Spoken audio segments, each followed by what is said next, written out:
And we're back live from Tel Aviv today. U.S. Secretary of State Antony Blinken said the U.S. is trying to get 100 trucks carrying aid into Gaza each day to help the Palestinian individuals there who need help. That is nothing, of course, compared to the 500 to 800 trucks that used to enter daily before the war began, before Hamas invaded and killed so many innocents here in Israel. Trucks now likely have little, if any, fuel desperately needed to power hospitals and to desalinate water. Joining us now is Thomas White. He is the director of the United Nations Relief and Works Agency in Gaza. Thomas, thank you for joining us. There was a huge blast at the Jabalia refugee camp in northern Gaza, that's north of Gaza City, today. The IDF, the Israel Defense Forces, they say it was an Israeli airstrike, as they claimed to be going after a senior Hamas commander. Your agency describes this as the largest refugee camp in all of Gaza. What more can you tell us about the strike? Jake, we're very concerned about what's occurring in Jabalia right now. Reports are coming in that there are, well over 100 casualties. We understand that there were 6 airstrikes in the area. The reality is that this is a very densely packed urban area. In that area alone, we have 21 schools with shelters. Before October the 12th, we had 87,000 people sheltering in those schools. Our best estimates now are that there are at least 30,000 people still living in those UNRWA schools in Jabalia camp. So the events of tonight are tragic, and we are very concerned about civilians sheltering under the UN flag in Jabalia.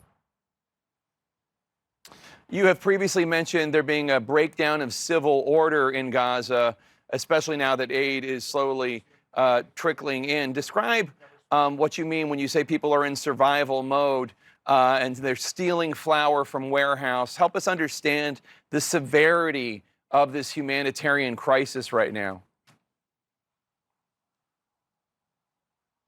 Just to give you an example, one of the camps, what we know is the middle area of Gaza, the population effectively doubled overnight in that camp.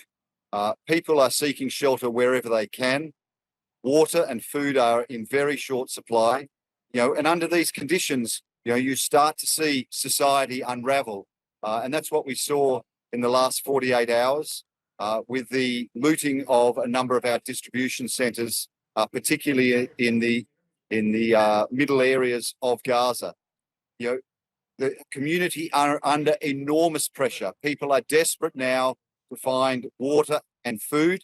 And a breakdown of public services and the private sector. I'm concerned that this dynamic is going to be increasingly prevalent across the remainder of southern Gaza.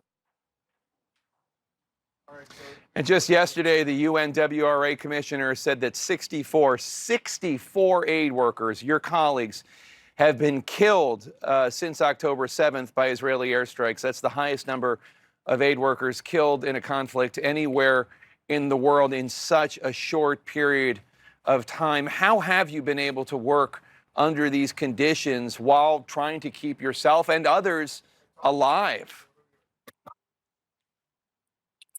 Jake, it's been incredibly difficult. All of our staff are grieving. The whole community of Gaza is grieving for lost loved ones, or they're worried about loved ones who are still in the north. The reality is wherever you are in Gaza, it's not safe. There have been airstrikes in the south over the last few days. So it's been exceptionally tough on our teams as they grieve for lost colleagues. But what is really remarkable is the UNRWA staff are really the heroes of Gaza at the present time. They're living, many of them are displaced themselves. In fact, I'd say the majority of the several thousand staff that are working currently are living in internally displaced centres. They are coming from those centres, working exceptionally long hours.